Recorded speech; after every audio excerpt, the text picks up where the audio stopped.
안녕하세요 여러분. 10월 23일 월요일입니다. 새로운 하루 새로운 한 주가 밝았는데요. 오늘도 또 이번 한 주도 하루 한 말씀으로 주님의 말씀 붙잡고 승리하는 하루와 한 주가 되길 소망합니다. 오늘 우리에게 주신 말씀은 출애굽기 27장입니다. 20절과 21절의 말씀 제가 봉독해 올리겠습니다.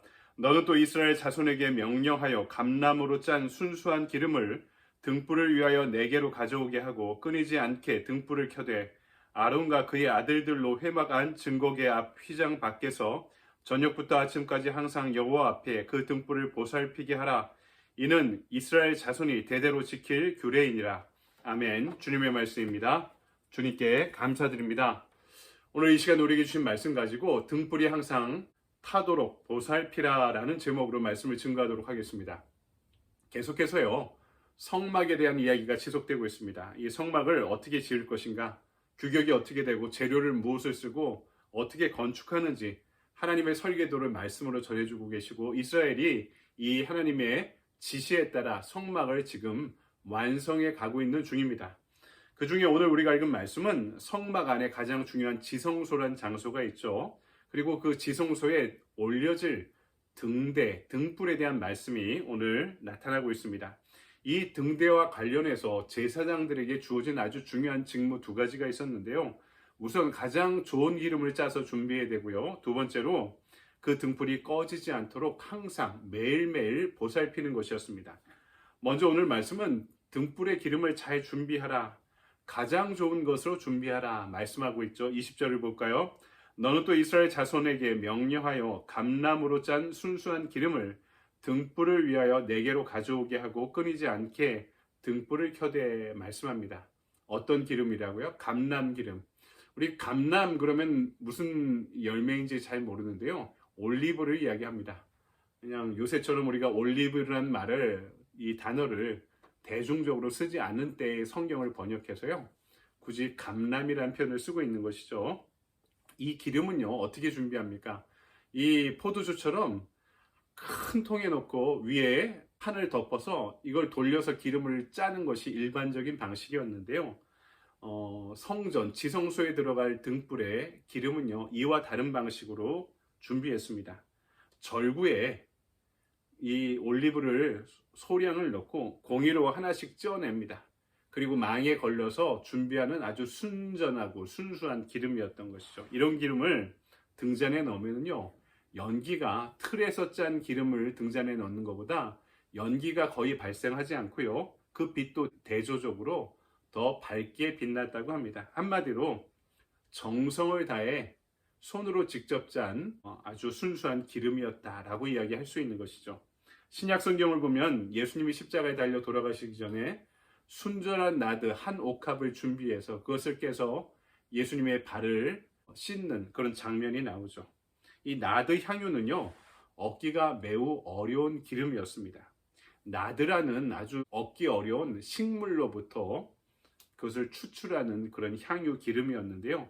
휘발성이 너무나 강하고 향이 좋아서요. 튼튼한 옥합에 넣은 다음에 그 입구를 밀봉해서 보관을 했다고 합니다. 나드 향유는요, 그 값어치가 같은 무게의 금과 동일하게 거래될 정도로 아주 비싼 값에 팔렸던 향유임을 알 수 있습니다. 예수님은 이 여인의 믿음이 후대까지 기록되어 알려질 것이다 말씀했는데 그만큼 여인의 헌신이 큰 것을 말씀하고 있는 것이죠. 그런데 한번 생각해 보십시오. 나드 향유는 아니지만 광야에서 감람 오일을 준비하는 것, 올리브 오일을 준비하는 것, 그것도 틀이 아니라 손으로 짜서 보관해 지성소의 등불로 사용하라는 것은 매우 어려운 일이었습니다. 여러분, 광야에서, 사막에서 어디서 올리브를 얻습니까? 이 올리브는 지중해성 기후에서 나는 식물, 나무죠. 이 사막에, 광야에서 얻을 수 없는 나무였습니다. 열매였습니다. 이집트에서 나올 때 많이 가져왔다라고 생각할 수 있지만 그것을 40년 동안 보관하기 힘들었겠죠. 광야 40년 기간 동안 이 올리브 오일을 어디서 계속 얻었을까? 올리브 열매를 어디서 계속 가져왔을까? 또 고온에서 이것을 보관하는데 상하지 않게 어떻게 장기적으로 보관할 수 있었을까? 여러분, 한마디로 상식 이상의 결과물입니다. 그만큼 노력과 헌신이 지속적으로 필요했던 일이죠. 성경에서 성전에 쓰이는 것은 하나님의 영광을 위해 사용하는 것입니다. 하나님의 영화롭게 하기 위해 필요한 것이었죠. 우리가 드리는 예배는, 예배의 삶은 가장 순전하고 온전한 것으로 준비해야 됩니다. 이 손으로 짜낸 올리브 오일처럼 하나님께 드릴 최고의 가치에 정성과 준비가 필요하다는 거죠. 제물의 가치는 우리가 생각하는 하나님의 가치에 비례합니다. 지성소에 들어가는 기름을 준비하는 정성은 그 제사를 받으실 하나님의 영광에 비례합니다.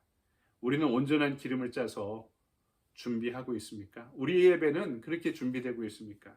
가장 좋은 마음과 정성으로 순전한 나다 한 옥합을 준비했던 여인의 마음으로 하나님께 예배드리고 그 예배를 준비할 수 있는 그 정성과 헌신이 우리에게 필요한 날입니다.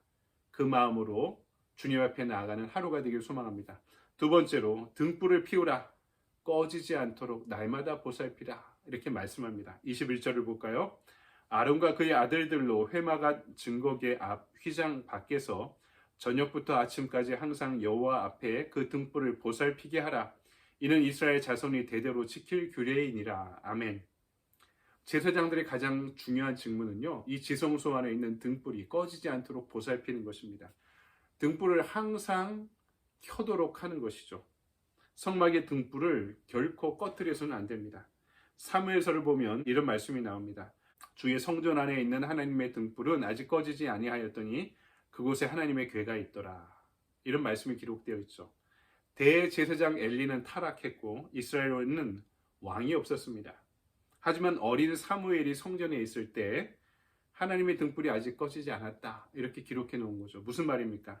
하나님의 등불이 꺼지지 않는 한 이스라엘에는 희망이 있다, 이런 이야기였습니다. 신약 성경을 보면 자신들이 들고 있던 등불을 꺼뜨린 어리석은 신부들의 이야기가 나오죠. 10명의 신부가 등장하죠. 5명의 신부들은 등불의 기름을 잘 준비해 신랑이 오도록 그 등불을 걸어놨는데, 나머지 5명의 신부는 등불의 기름을 준비하지 못해 중간에 등불이 꺼져버린 것입니다. 결국에는 다른 신부들에게 찾아가 기름을 나눠달라 하니까 하루만 태울 정도의 등불의 기름을 그들도 준비해 놓았던 거죠. 그래서 울면서 그들의 집으로 돌아가는데 등불이 꺼지자 신랑이 이 집을 찾아오지 않고 그들의 집으로 돌아갔다고 이야기합니다. 주님의 다시 오심을 준비하는 그리스도의 신부된 성도들은 이렇게 그 등불이 꺼지지 않도록 준비하고 헌신해야 된다라고 예수님이 비유를 통해 말씀하신 것이죠. 등불이 항상 타도록 보살피라. 오늘 설교의 제목입니다. 역사적으로, 예언적으로 이 말씀은 주님의 다시 오심을 기다리는 성도들에게 주시는 종말론적인 예언입니다. 이 시대 왕 같은 제사장으로 살아갈 우리에게 주신 말씀이죠. 기도의 등불, 예배의 등불, 헌신과 교제의 등불이 꺼지지 않도록 우리가 그 직무를 맡았다라고 말씀하고 계신 것입니다. 여러분, 그 등불을 보살피십시오. 그 등불이 꺼지지 않도록 해야 됩니다. 신구약 중간 시대의 역사를 살펴보면 알렉산더 제국이 이스라엘 침략해 정복합니다. 그 유명한 알렉산더가 이 인도 방향으로 가면서 팔레스틴을 지나가면서 이스라엘을 정복했던 것이죠. 이후에 알렉산더가 죽고 알렉산더의 왕국이 세 나라로 이렇게 찢어지게 되죠. 그 중에 시리아 지역에 있던 셀류키스 왕조가 이스라엘을 지속적으로 지배하게 됩니다. 근데 그 지배하면서 그 핍박이 너무나 강했던 거죠. 성전에서 제사를 드리지 못하게 하고 제단에 돼지를 바쳐 성전 제사를 더럽힙니다. 제우스에 대한 제사만 드리게 만듭니다. 그리고 이에 대항하는 유대인들, 제사장과 랍비 등의 8만 명을 학살하는 비극적인 일이 이스라엘에 벌어지게 되었던 거죠. 이에 대해 제사장 가문의 마띠디와 그의 아들 마카비가 혁명을 일으키는데 이 혁명을 마카비 혁명이라고 이야기합니다. 수십 년 동안 셀류키스 왕조를 몰아내기 위해서 게릴라전을 지속하게 되었던 거죠. 그리고 종국에는 셀류키스 왕조를 이스라엘에서 몰아내는 데 성공하게 됩니다. 그런데 놀라운 점은요, 셀류키스 왕조가 성전을 장악하고 제사를 드리지 못하게 할 때조차도 매일매일 몰래 성전에 들어가 성전의 등불에 기름을 채운 목숨을 건 사람들이 있었다고 합니다. 그리고 마카비가 승리해서 성전에 돌아왔을 때 성전의 기름이 하루치밖에 남지 않았다고 합니다. 순전한 기름을 짜오려면 7일 이상의 시간들이 소비되어만 했다는 것이죠. 놀랍게도 하루치에 적은 기름은 계속해서 등불에 빛을 더해서 이 등불이 8일 동안 켜졌고요. 8일이 지나서 그 등대에 기름을 다시 채우게 되었다고 합니다. 이때를 기념하는 것이 후에 새롭게 생긴 절기인데요. 하누카, 빛의 축제의 유래가 이와 같습니다. 등불을 항상 타도록 보살피는 사람들이 심각한 박해의 와중에도 존재했고요. 그들에 대한 하나님의 은혜가 항상 함께했다라고 기록한 것이죠. 여러분, 말씀을 정리합니다. 오늘 우리 안에 있는 하나님의 은혜의 빛은 항상 꺼지지 않도록 비춰지고 있습니다. 이 빛을 비추는 등불의 기름을 우리는 언제나 채워서 준비해야 됩니다. 그리고 그 등불이 항상 꺼지지 않도록 타도록 돌보는 믿음과 헌신의 삶을 살아가는 저와 여러분의 하루가 되길 소망합니다.